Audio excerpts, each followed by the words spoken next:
I honestly don't think it was their intention, but gold and silver prices are being smacked down and suppressed as a result of what they are doing right now, and that is manipulation. Well, I'll expose it all in this video as we explore.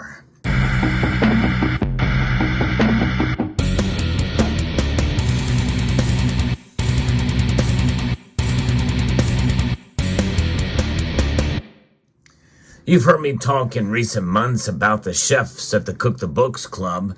Well, they are at it again, and it is a very powerful manipulative force on gold and silver prices. In fact, we are seeing yet another day of a fairly dramatic decreases in both gold and silver, especially silver's price, down pretty dramatically, down below a level where I thought silver would go this year. Nonetheless, that is par for the course, and it, as such, the biggest manipulative force against precious metals markets are indeed the chefs at the Cook the Books Club and the waiters that are out there. Yes, indeed, because there are waiters that bring the food to you. The food that is the noise that is in the news that we see today. And that's exactly what all this good economic data that we're starting to witness now is all about. But when a little bit more analysis to some of these job numbers come into play, well, we begin to understand. And I already spoke about this to some degree in a prior video when we saw the big smackdown in gold and especially silver prices late last week. That trend continues today. And what is just happening right now is a continuation of it, even though the economic numbers have been really parsed by, well, certainly not the major media, because they want to perpetuate the message and essentially the agenda of what they want to share with you politically. And that is the bottom line, because it's all about essentially re-electing the same administration, so making things seem rosy when in fact they are not. Now, notwithstanding, there is spinning that goes along in both political parties. In fact, there was a lot of things that Trump took credit for, especially a high stock market, when really he shouldn't have. But nonetheless, there is nuance in everything. And when we look at these job numbers, it does seem like a scratch your head moment when you look at these numbers, because it just doesn't make sense with everything that's going on in the world today. And when you look at it, you know, what comes out first usually in terms of the employment data from the Bureau of Labor Statistics? It's the ADP report, which measures actual payroll, the much more accurate representation of the employment situation in the country. And that data, as a headline here from UPI.com, says it clearly. The U.S. has added 107,000 private jobs in January, much less than the 350,000 plus that was mentioned by the major media outlets. But nobody talks about the ADP numbers unless it meets their political narrative. And this is saying as hiring is slowing down. And when hiring slows down, even though we may have pre-pandemic employment numbers, well, that's a sign of things to come. In fact, we're not only seeing hiring slow down, we are seeing anywhere between 1 to 10 to even 19% cuts in jobs across multiple sectors of the economy, including the tech sector, even some of the service industries and the like. So those are the things we're looking at. And also keep in mind, in terms of healthcare, there's been a lot of jobs added. Well, that's mainly because of some people that left the healthcare industry during the pandemic for many different reasons, whether it be from dying or from risks that they thought was too great in order to serve there. So we also have to keep in mind, as I mentioned prior, that a lot of these jobs are people working 2, sometimes 3 jobs, and those are each counted as one. For these numbers, it's not people they're counting. And why are people picking up work again? Because they have to, because of the loss of value of the dollar that's out there. Now, I also found it quite intriguing when we take a look at wage growth. This is quite something. And, you know, this can be also spun a certain way or what have you. But what happened is the Bureau of Labor and Statistics has cut the number of work hours down to 34.1 hours a week. And it was up from not much more than that before. But essentially, that was pandemic levels almost. Essentially, the numbers of hours, of course, they excuse it to the decline in hours was due to bad weather in the middle of January. A lot of workers got snow days, so that made their wages seemingly go up. It pushed the hours numbers down and the per hour wage estimate up. But in reality, people's wages didn't go up unless you count it by the hours. That is cooking the books, folks. That's the chefs in full regalia with their cooking in the books, and the waiters are bringing it to us in the mainstream media out there. And that is what we're dealing with. And what is it happening? Well, all of this is still continuing through today. Even though the data out there for people to analyze and look at, they fail to do it.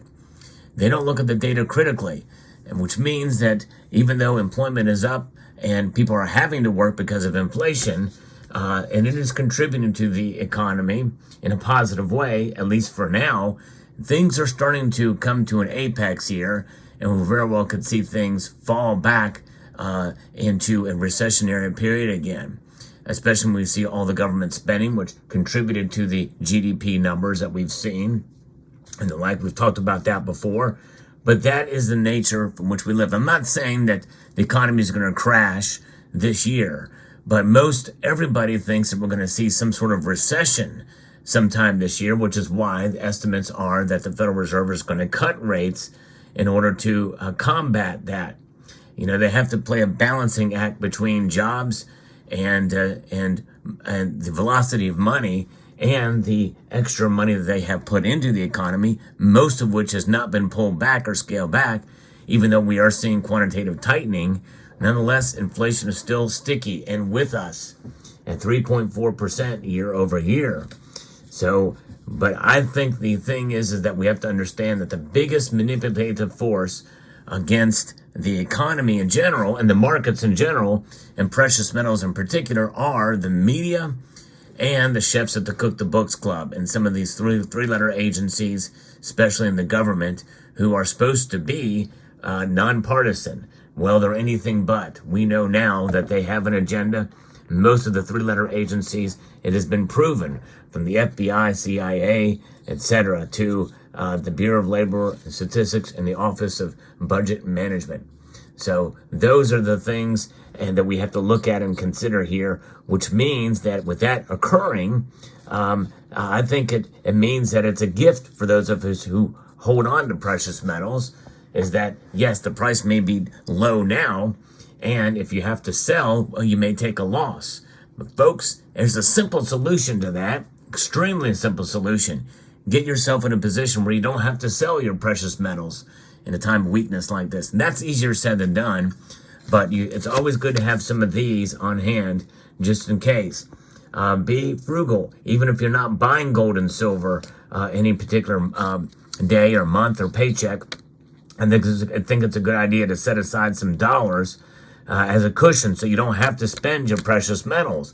Why is that? Well, because even though the dollar is losing value, you want to be able to have your precious metals as a savings of last resort, because it's just as important to have a savings outside of the current monetary system from which we find ourselves apart.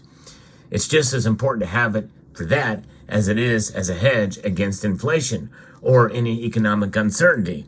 And also realizing and understanding that the dollar is the most powerful monetary force in the history of the planet. That still is the case. I know a lot of people don't like to hear that, but in reality, this is not toilet paper. At least it's not yet. All fiat currencies die in due course.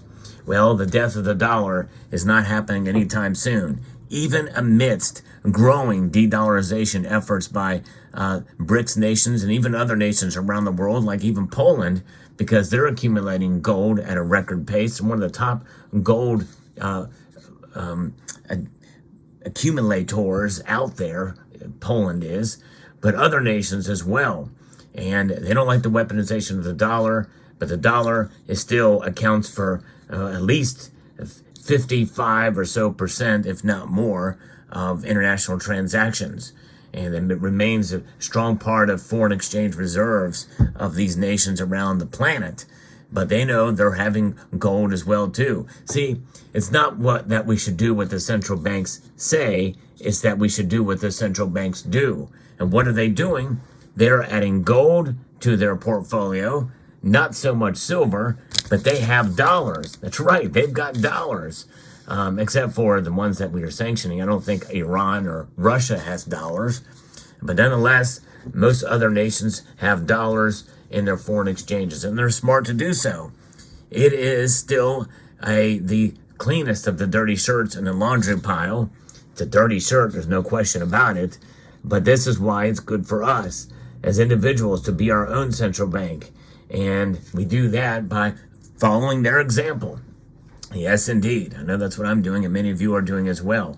So I hope this helps you understand that there is manipulation going on for sure, and because what we're seeing in the markets is not reality based off of the real data and breaking it down and what is perceived to be coming. So even though it's the numbers that have come out have been, not horrible, obviously, but it is not what they say it is. It is not as good as they say it is. And I think the thing is we need to be realistic about the numbers and about gold and silver. That's what I try to do on this channel. So hope you found this video informative, insightful, and educational. Let me know what your thoughts are in the comment section down below. I would like to extend a multitude of gratitude to each and every one of you for taking the time to watch, and to encourage you to please rate, share, comment, and subscribe.